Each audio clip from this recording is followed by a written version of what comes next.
31। याकूब का गुप्त रूप से पलायन। याकूब के कानों में यह समाचार पड़ा कि लाबान के पुत्र बुड़बुड़ा रहे थे। याकूब ने तो वह सब हड़प लिया है जो हमारे पिता का था, और अब वह हमारे पिता ही की संपत्ति के आधार पर समृद्ध बना बैठा है। यहाँ याकूब ने पाया कि लाबान की अभिवृत्ति उनके प्रति अब पहले जैसी नहीं रह गई थी। इस स्थिति के प्रकाश में यहोवा ने याकूब को आदेश दिया, अपने पिता एवं अपने संबंधियों के देश को लौट जाओ, मैं इसमें तुम्हारे पक्ष में हूँ। इसलिए याकूब ने राहेल तथा लिया को वहीं बुला लिया जहाँ वे भेड़ बकरियों के साथ थे। उन्होंने उनसे कहा, मैं तुम्हारे पिता की अभिवृत्ति स्पष्ट देख रहा हूँ। अब यह मेरे प्रति पहले जैसी सौहार्दपूर्ण नहीं रह गई, किंतु मेरे पिता के परमेश्वर मेरे साथ रहे हैं। तुम दोनों को ही यह उत्तम रीति से ज्ञात है कि मैंने यथाशक्ति तुम्हारे पिता की सेवा की है। इतना होने पर भी तुम्हारे पिता ने मेरे साथ छल किया और 10 अवसरों पर मेरे परिश्रमिक में परिवर्तन किए हैं। फिर भी परमेश्वर ने उन्हें मेरी कोई हानि ना करने दी। यदि उन्होंने कहा, चित्तीयुक्त पशु तुम्हारे परिश्रमिक होंगे, तो सभी भेड़ चित्तीयुक्त मेमने ही पैदा करने लगे। यदि उन्होंने कहा, अच्छा धारी युक्त पशु तुम्हारा परिश्रमिक होंगे, तो भेड़ धारी युक्त मेमने उत्पन्न करने लगे। यह तो परमेश्वर का ही कृत्य था, जो उन्होंने तुम्हारे पिता की ये पशु मुझे दे दिए हैं। तब पशुओं के समागम के अवसर पर मैंने एक स्वप्न देखा कि वे बकरे जो संभोग कर रहे थे, वे धारी युक्त, चित्तीयुक्त एवं धब्बे युक्त थे। परमेश्वर के दूत ने स्वप्न में मुझसे कहा, याकूब। मैंने कहा, क्या आज्ञा है प्रभु? और उसने कहा, याकूब। देखो देखो, जितने भी बकरे इस समय संभोग कर रहे हैं, वे धारी युक्त है, चित्तीयुक्त है तथा धब्बे युक्त है, क्योंकि मैंने वह सब देख लिया है जो लाबान तुम्हारे साथ करता रहा है। मैं बैथेल का परमेश्वर हूँ, जहाँ तुमने उस शिलाखंड का अभियंजन किया था, जहाँ तुमने मेरे समक्ष संकल्प लिया था।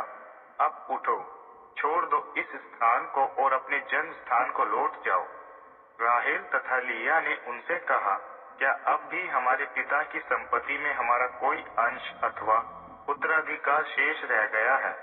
क्या अब हम उनके आकलन में विदेशी नहीं हो गई है? उन्होंने हमें बेच दिया है तथा हमारे अंश की धनराशि भी हड़प ली है। निसंदेह अब तो जो संपत्ति परमेश्वर ने हमारे पिता से छीन ली है, हमारी तथा हमारी संतान की हो चुकी है। तो आप वही कीजिए जिसका निर्देश आपको परमेश्वर दे चुके हैं। तब याकूब ने अपने बालकों एवं पत्नियों को ऊँटों पर बैठा दिया। याकूब ने अपने समस्त पशुओं को, अपनी समस्त संपत्ति को, जो उनके वहां रहते हुए संकलित होती गई थी, तथा वह पशुधन जो पदन आराम में उनके प्रवास काल में संकलित होता चला गया था, इन सब को लेकर अपने पिता इसहाक के आवास कनान की ओर प्रस्थान किया।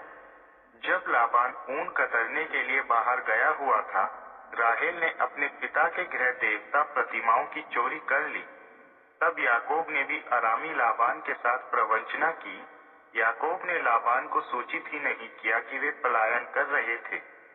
इसलिए याकूब अपनी समस्त संपत्ति को लेकर पलायन कर गए। उन्होंने फरात नदी पार की और पर्वतीय प्रदेश गिलआद की दिशा में आगे बढ़ गए। लाबान द्वारा याकूब का पीछा करना। तीसरे दिन जब लाबान को यह सूचना दी गई कि याकूब पलायन कर चुके हैं, तब लाबान ने अपने संबंधियों को साथ लेकर याकूब का पीछा किया। 7 दिन तक पीछा करने के बाद वे गिलआद के पर्वतीय प्रदेश में उनके निकट पहुंच गए। परमेश्वर ने अरामी लाबान पर रात्रि में स्वप्न में प्रकट होकर उसे चेतावनी दी, सावधान रहना कि तुम याकूब से कुछ प्रिय अप्रिय ना कह बैठो। लाबान याकूब तक जा पहुंचा। याकूब के शिविर पर्वतीय क्षेत्र में थे तथा लाबान ने भी अपने शिविर अपने संबंधियों सदृश गिलआद के पर्वतीय क्षेत्र में खड़े किए हुए थे। लाबान ने याकूब से कहा, यह क्या कर रहे हो तुम? यह तो मेरे साथ छल है। तुम तो मेरी पुत्रियों को ऐसे लिए जा रहे हो जैसे युद्ध बंदियों को तलवार के आतंक में ले जाया जाता है। क्या आवश्यकता थी ऐसे छिपकर भागने की? मुझसे छल करने की। यदि तुमने मुझे इसकी सूचना दी होती तो मैं तुम्हें डफ तथा किन्नौर की संगत पर गीतों के साथ सहर्ष विदा करता। तुमने तो मुझे सुअवसर ही ना दिया कि मैं अपने पुत्र पुत्रियों को चुंबन के साथ विदा कर सकता। तुम्हारा यह कृत्य मूर्खतापूर्ण है। मुझे यह अधिकार है कि तुम्हें इसके लिए प्रताड़ित करूं, किंतु तुम्हारे पिता के परमेश्वर ने कल रात्रि मुझ पर प्रकट होकर मुझे आदेश दिया है कि मैं तुमसे कुछ भी प्रिय अप्रिय ना कहूं। ठीक है, तुम्हें अपने पिता के निकट रहने की इच्छा है, मान लिया, किंतु क्या आवश्यकता थी तुम्हें मेरे गृह देवताओं की चोरी करने की? तब याकूब ने लाबान को उत्तर दिया, मेरे इस प्रकार आने का कारण थी मेरी यह आशंका कि आप मुझसे अपनी पुत्रियां बलात् छीन लेते, किंतु आपको जिस किसी के पास से वे गृह देवता प्राप्त होंगे उसे जीवित ना छोड़ा जाएगा। आपके ही संबंधियों की उपस्थिति में आप हमारी संपत्ति में से जो कुछ आपका है ले लीजिए। याकूब को इस तथ्य का कोई संज्ञान ना था कि राहेल ने उन गृह देवताओं की मूर्तियों को चुराई है। इसलिए लाबान याकूब के शिविर के भीतर गया, उसके बाद लिया के शिविर में और उसके बाद परिचारिकाओं के शिविर में, किंतु वह देवता उसे प्राप्त ना हुआ। तब वह लिया के शिविर से निकलकर राहेल के शिविर में गया। राहेल ने ही वे गृह देवता छिपाए हुए थे जिन्हें उसने ऊंट की काठी में रखा हुआ था। वह स्वयं उन पर बैठ गई थी। लाबान ने समस्त शिविर में खोज कर ली थी, किंतु उसे कुछ प्राप्त ना हुआ था। उसने अपने पिता से आग्रह किया, पिताजी, आप क्रोध ना हो, मैं आपके समक्ष खड़ी होने के असमर्थ हूँ, क्योंकि इस समय मैं राजस्वला हूँ। तब लाबान के खोजने पर भी उसे वे गृह देवताओं की मूर्तियां नहीं मिली। तब याकूब का क्रोध उद्दीपित हो उठा। वह लाबान से तर्क वितर्क करने लगे, क्या अपराध है मेरा, क्या पाप किया है मैंने, जो आप इस प्रकार मेरा पीछा करते हुए आ रहे हैं? आपने मेरी समस्त वस्तुओं में उन देवताओं की खोज कर ली है, किंतु आपको कोई भी अपनी वस्तु प्राप्त हुई है। आपके तथा मेरे संबंधियों के समक्ष यह स्पष्ट हो जाए कि हम दोनों के मध्य अपना निर्णय दे सके। इन 20 वर्षों तक मैं आपके साथ रहा हूँ। आपकी भेड़ों एवं बकरियों में कभी गर्भपात नहीं हुआ। अपने भोजन के लिए मैंने कभी आपके पशु वृंद में से मेढे नहीं उठाए। जब कभी किसी वन्य पशु ने हमारे पशु को फाड़ा, मैंने उसे कभी आपके वृंद में सम्मिलित नहीं किया। इसे मैंने अपनी ही हानि में सम्मिलित किया था। चाहे कोई पशु दिन में चोरी हुआ अथवा रात्रि में, आपने मुझसे भुगतान की मांग की। मेरी स्थिति तो ऐसी रही कि दिन में मुझ पर ऊष्मा का प्रहार होता रहा तथा रात्रि में ठंड का। मेरे नेत्रों से निद्रा दूर ही दूर रही। इन 20 वर्षों में मैं आपके परिवार में रहा हूँ। 14 वर्ष आपकी पुत्रियों के लिए तथा 6 वर्ष आपके भेड़ बकरियों के लिए। इन वर्षों में आपने 10 बार मेरा परिश्रमिक परिवर्तित किया है। यदि मेरे पिता के परमेश्वर अब्राहम तथा इसहाक के परमेश्वर का भय मेरे साथ ना होता, तो आपने तो मुझे रिक्त हस्त ही विदा कर दिया होता। परमेश्वर ने मेरे कष्ट एवं मेरे हाथों के परिश्रम को देखा है और उसका प्रतिफल उन्होंने मुझे कल रात में प्रदान कर दिया है।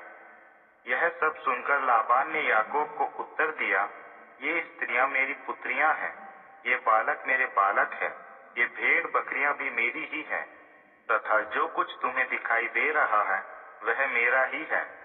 किंतु अब मैं अपनी पुत्रियों एवं इन बालकों का क्या करूं जो इनकी संतति है? इसलिए आओ, हम परस्पर यह वाचा स्थापित कर ले, तुम और मैं, और यही हमारे मध्य साक्ष्य हो जाए। इसलिए याकूब ने एक शिलाखंड को स्तंभ स्वरूप खड़ा किया। याकूब ने अपने संबंधियों से कहा, पत्थर एकत्र करो। इसलिए उन्होंने पत्थर एकत्र कर एक ढेर बना दिया तथा उस ढेर के निकट बैठ उन्होंने भोजन किया। लाबान ने तो इसे नाम दिया येगेर सहूदूथा, किंतु याकूब ने इसे गलियत कहकर पुकारा। लाबान ने कहा, पत्थरों का यह ढेर आज मेरे तथा तुम्हारे मध्य एक साक्ष्य है। इसलिए इसे गलियत तथा मिस्पा नाम दिया गया, क्योंकि उनका कथन था, जब हम एक दूसरे की दृष्टि से दूर हो, यहोवा ही तुम्हारे तथा मेरे मध्य चौकसी बनाए रखे। यदि तुम मेरी पुत्रियों के साथ दुर्व्यवहार करो अथवा मेरी पुत्रियों के अतिरिक्त पत्नियां ले आओ, यद्यपि कोई मनुष्य यह देख ना सकेगा, किंतु स्मरण रहे तुम्हारे तथा मेरे मध्य परमेश्वर साक्ष्य है। लाबान ने याकूब से कहा, इस ढेर को तथा इस स्तंभ को देखो, जो मैंने तुम्हारे तथा मेरे मध्य में स्थापित किया है।